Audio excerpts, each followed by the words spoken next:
ஆனால் இந்த 3 மாத காலம் தமிழக அரசியல் நிறைய மாற்றங்கள் ஏற்பட்டிருக்கிறது. உண்மைதான். ஒரு பெரிய நடிகர் தன்னுடைய உச்சத்தில் இருக்கக்கூடிய இடத்திலிருந்து அரசியலுக்குள்ள கால் பதிக்க வேண்டும் என்று நடிகர் விஜய் அவங்க வந்திருக்கிறாங்க. அப்பொழுதும் சொன்னேன், இன்னைக்கு சொல்றேன், அவர்களை வரவேற்கின்றோம். காரணம், அவர் வந்திருக்கக்கூடிய ஒரு நோக்கம் மக்களுக்கு நல்லது செய்யணும்னு நினைக்கிறாங்க. அதே நேரத்தில் நிறைய விஷயங்கள் எடுத்து பேசியிருக்கிறாங்க. வருகின்ற காலத்தில் எப்பொழுதெல்லாம் அதை பற்றி பேச முடியுமோ பேச வேண்டுமோ நாங்கள் பேசுறோங்கண்ணா. அந்த முதல் மாநாட்டில் நிறைய விஷயங்களை வச்சிருக்கிறாங்க. அதுக்கு பாரதிய ஜனதா கட்சியினுடைய தலைவர்கள் எல்லோரும் கூட எதற்கெல்லாம் பதில் சொல்ல வேண்டுமோ பதில் சொல்லி இருக்கிறாங்க.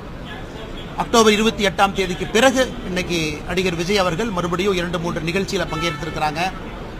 அவர் ஆக்டிவ் பாலிடிக்ஸ் வரும்பொழுது அவருடைய கருத்துக்கள்லாம் வைக்க ஆரம்பிக்கும் பொழுது பாரதிய ஜனதா கட்சியும் எங்களுடைய கருத்துக்களை மக்கள் முன்னாடி வைப்போம். அதனால் நிச்சயமாக வரவேற்கின்றோம். மக்களுக்கு ஒரு one more opportunity, one more சாய்ஸுங்கண்ணா. அதனால் அடுத்த ஒரு ஆண்டு காலம் எப்படி இருக்கும் என்பதை தமிழக மக்கள்